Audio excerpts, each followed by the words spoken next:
വിവിധ സംസ്ഥാനങ്ങളിൽ ബി.ജെ.പിയുടെ പുതിയ അധ്യക്ഷന്മാരെ ഈ മാസം 15-ന് മുമ്പ് തന്നെ തിരഞ്ഞെടുക്കുമെന്നാണ് റിപ്പോർട്ടുകൾ സൂചിപ്പിക്കുന്നത്. ജനുവരി അവസാനത്തോടെ ബി.ജെ.പി ദേശീയ അധ്യക്ഷനെയും തിരഞ്ഞെടുക്കും. കേരളം ഉൾപ്പെടെയുള്ള സംസ്ഥാനങ്ങളിലാണ് ബി.ജെ.പിക്ക് നേതൃമാറ്റത്തിന് കളമൊരുങ്ങുന്നത്. സംസ്ഥാന അധ്യക്ഷന്മാരെ കണ്ടെത്താൻ മുതിർന്ന നേതാക്കൾക്ക് പാർട്ടി ചുമതലകൾ നൽകിയിരിക്കുകയാണ്. ബി.ജെ.പി ദേശീയ അധ്യക്ഷനെയും സംസ്ഥാന അധ്യക്ഷന്മാരെയും ദേശീയ കൗൺസിൽ ഭാരവാഹികളെയും തിരഞ്ഞെടുക്കുന്നതിനുള്ള ബി.ജെ.പി സംഘടനാ തിരഞ്ഞെടുപ്പ് നടപടിക്രമം പുരോഗമിക്കുകയാണ് എന്ന് കേന്ദ്ര നേതാക്കളാണ് വ്യക്തമാക്കിയിരിക്കുന്നത്. ജനുവരി അവസാനത്തോടെ നടപടിക്രമങ്ങൾ പൂർത്തിയാക്കാനാണ് തീരുമാനം. സംസ്ഥാന അധ്യക്ഷന്മാരുടെ തിരഞ്ഞെടുപ്പിന് മേൽനോട്ടം വഹിക്കാൻ നേതാക്കളെ ബി.ജെ.പി നേതൃത്വം നിശ്ചയിച്ചിട്ടുണ്ട്. കേരളത്തിന്റെ ചുമതല കേന്ദ്രമന്ത്രി പ്രഹ്ലാദ് ജോഷിക്കാണ്. കേന്ദ്രമന്ത്രി ജോർജ് കുര്യന് മേഘാലയയുടെയും മുൻ കേന്ദ്രമന്ത്രി വി മുരളീധരന് നാഗാലാൻഡിന്റെയും ചുമതലയാണുള്ളത്. ലക്ഷദ്വീപിൽ പൊൻ രാധാകൃഷ്ണനാണ് മേൽനോട്ടം വഹിക്കുക. പാലക്കാട് നിയമസഭാ ഉപതെരഞ്ഞെടുപ്പിലുണ്ടായ തിരിച്ചടിക്ക് പിന്നാലെ കേരള ബി.ജെ.പി അധ്യക്ഷനെ മാറ്റുമെന്ന് റിപ്പോർട്ടുകൾ ഉണ്ടായിരുന്നുവെങ്കിലും കേന്ദ്ര നേതൃത്വം ഇക്കാര്യം തള്ളുകയായിരുന്നു. സുരേന്ദ്രനെതിരെ ഒരു വിഭാഗം നേതാക്കൾ രംഗത്തെത്തുക കൂടി ചെയ്തിരുന്നു.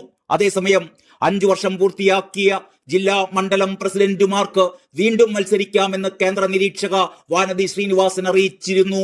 ഇത് സുരേന്ദ്രന് തൽസ്ഥാനത്ത് തുടരാൻ അവസരം നൽകുന്നതാണ് എന്ന എതിർവിഭാഗം ഉന്നയിച്ചതായും റിപ്പോർട്ടുകൾ ഉണ്ടായിരുന്നു. സുരേന്ദ്രന് തുടരാൻ അവസരമൊരുങ്ങുന്നതിൽ ഒരു വിഭാഗം നേതാക്കൾക്ക് കടുത്ത എതിർപ്പുണ്ടെന്നാണ് മനസ്സിലാക്കുന്നത്. കേന്ദ്ര നേതൃത്വം സുരേന്ദ്രന്റെ കൂടെ നിൽക്കുന്നതിൽ ഇവർക്ക് ആശങ്കയുണ്ട്. എം.ടി. രമേശിനെ സംസ്ഥാന അധ്യക്ഷനാക്കാനുള്ള ചർച്ചകൾ നേരത്തെ നടന്നിരുന്നു.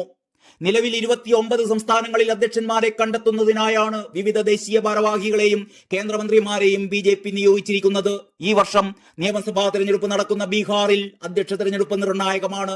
പുതിയ അധ്യക്ഷന് കീഴിലാകും ഇവിടത്തെ തിരഞ്ഞെടുപ്പൊരുക്കങ്ങൾ. ബി.ജെ.പി ദേശീയ അധ്യക്ഷ പദവിയിൽ നിന്ന് ജെ.പി നദ്ദയെ ഇത്തവണ മാറ്റിയേക്കും. ദേശീയ അധ്യക്ഷന് തുടർച്ചയായി 2 തവണ മാത്രമേ അവസരം അനുവദിക്കാവൂ എന്നാണ് ബി.ജെ.പി ഭരണഘടനയിലെ വ്യവസ്ഥ.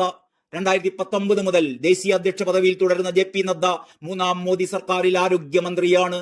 ഇതിനിടെ ബി.ജെ.പി ദേശീയ നിർവാഹക സമിതി അംഗവും കേരളത്തിലെ മുതിർന്ന ബി.ജെ.പി നേതാവുമായ ശോഭാ സുരേന്ദ്രൻ കേന്ദ്ര ആഭ്യന്തരമന്ത്രി അമിത്ഷായുമായി നടത്തിയ കൂടിക്കാഴ്ചയാണ് ചർച്ചയാവുന്നത്. ശോഭാ സുരേന്ദ്രനെ കേരളത്തിലെ ബി.ജെ.പി അധ്യക്ഷ സ്ഥാനത്തേക്ക് പരിഗണിക്കുന്നു എന്ന വാർത്തകൾ അടുത്തിടെ ശക്തമായി പ്രചരിച്ചിരുന്നു. ഇതിന് പിന്നാലെയാണ് ഇപ്പോൾ ശോഭാ സുരേന്ദ്രൻ അമിത്ഷായുമായി കൂടിക്കാഴ്ച നടത്തിയിരിക്കുന്നത്. അമിത്ഷായുമായുള്ള കൂടിക്കാഴ്ച തനിക്ക് കൂടുതൽ ആത്മവിശ്വാസം പകരുന്നു എന്ന് ശോഭാ സുരേന്ദ്രൻ മാധ്യമങ്ങളോട് പറയുകയുണ്ടായി. അമിത്ഷായുമായുള്ള കൂടിക്കാഴ്ചയുടെ വിവരങ്ങൾ ശോഭാ സുരേന്ദ്രൻ തന്നെ സോഷ്യൽ മീഡിയയിൽ പങ്കുവെക്കുകയും ചെയ്തിരുന്നു. സർദാർ വല്ലഭായ് പട്ടേലിന് ശേഷം ഭാരതം കണ്ട ഏറ്റവും കരുത്തനായ ആഭ്യന്തരമന്ത്രി ശ്രീ അമിത്ഷാജിയെ ഡൽഹിയിൽ സന്ദർശിച്ചുവെന്നും രാജ്യത്തിന്റെ സുരക്ഷയ്ക്കായി പ്രധാനമന്ത്രി നരേന്ദ്രമോദിജിയോടൊപ്പം തോളോട് തോൾ ചേർന്ന് ചരിത്രപരമായ നടപടികൾ കൈക്കൊള്ളുന്ന ശ്രീ അമിത്ഷാജിയോടൊപ്പമുള്ള കൂടിക്കാഴ്ച കേരളത്തിലെ ബി.ജെ.പിയെ പ്രതീക്ഷിച്ച ലക്ഷ്യത്തിലേക്ക് എത്തിക്കാൻ തനിക്ക് കൂടുതൽ ആത്മവിശ്വാസവും ദൃഢനിശ്ചയവും പകർന്നു നൽകുന്നതായിരുന്നു എന്നുമാണ് ശോഭാ സുരേന്ദ്രൻ ഫേസ്ബുക്കിൽ കുറിച്ചിരുന്നത്. ഈ സന്ദേശത്തിന്റെ വരികൾക്കിടയിൽ ഒളിഞ്ഞുകിടക്കുന്നത് കേരളത്തിലെ പുതിയ അധ്യക്ഷയായി ശോഭാ സുരേന്ദ്രൻ വരുമെന്നത് തന്നെയാണോ അങ്ങനെ എന്നാണ് ശോഭാപക്ഷം വിശ്വസിക്കുന്നത്. കേരളത്തിൽ ബി.ജെ.പി അധ്യക്ഷനായി കെ സുരേന്ദ്രൻ ടേം പൂർത്തിയാക്കുകയും കൂടാതെ കെ സുരേന്ദ്രനെ അധ്യക്ഷ സ്ഥാനത്ത് നിന്ന് നീക്കം ചെയ്യണമെന്ന് പാർട്ടിക്കുള്ളിൽ നിന്നും ആവശ്യമുയരുകയും ചെയ്യുന്നതിനിടയിലാണ് ശോഭാ സുരേന്ദ്രനും അമിത്ഷായും തമ്മിലുള്ള കൂടിക്കാഴ്ച നടന്നിരിക്കുന്നത്. ശോഭാ സുരേന്ദ്രനെ പാർട്ടിക്കുള്ളിൽ തഴയുകയാണ് എന്ന വാദം നേരത്തെ തന്നെ ശക്തമായിരുന്നു. മത്സരിച്ച എല്ലാ മണ്ഡലങ്ങളിലും ലീഡ് ഉയർത്തിക്കൊണ്ടുവരുവാൻ ശോഭാ സുരേന്ദ്രന് കഴിഞ്ഞിട്ടുണ്ട്. പാർട്ടിക്കുള്ളിൽ സുരേന്ദ്രനെതിരെ ഉയർന്നു വന്ന ശബ്ദങ്ങളെല്ലാം ഇല്ലാതാക്കാൻ തൃശൂർ തിരഞ്ഞെടുപ്പ് ഫലം ഒരു പരിധിവരെ സഹായിച്ചിരുന്നു. എന്നാൽ പാലക്കാട് ഉപതെരഞ്ഞെടുപ്പിൽ കനത്ത പരാജയമായിരുന്നു ബി.ജെ.പി ഏറ്റുവാങ്ങിയത്. ഇതിന് കാരണമായത് സി കൃഷ്ണകുമാറിനെ സ്ഥാനാർത്ഥിയാക്കിയതാണ് എന്നും ആരോപണം ഉയരുകയുണ്ടായി. പാലക്കാട് മത്സരിച്ചിരുന്നത് ശോഭാ സുരേന്ദ്രൻ ആയിരുന്നുവെങ്കിൽ വിജയം ഉറപ്പായിരുന്നേനെ എന്ന് ചിന്തിക്കുന്നവരാണ് പാർട്ടിയിൽ ഏറെയും. ഈ സാഹചര്യത്തിൽ ശോഭക്ക് തന്നെ നറുക്കു വീഴാനാണ് സാധ്യത.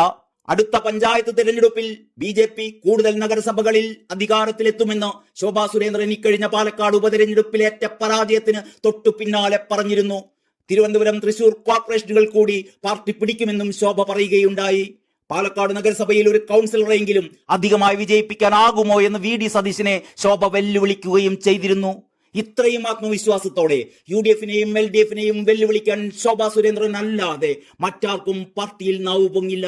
ഈ സാഹചര്യങ്ങളൊക്കെ വിലയിരുത്തുമ്പോൾ ശോഭക്ക് തന്നെയാണ് മുൻതൂക്കം. അതേസമയം രാജീവ് ചന്ദ്രശേഖറിന്റെ പേരും ടി രമേശിന്റെ പേരുമൊക്കെ ഉയർന്നു വരുന്നുണ്ട്. കെ സുരേന്ദ്രനെ തന്നെ വീണ്ടും ഒരു തവണ കൂടി അധ്യക്ഷനായി നിലനിർത്തിയേക്കുമെന്ന ചിന്താഗതിക്കാരും പാർട്ടിക്കുള്ളിലുണ്ട്. News desk Kerala life.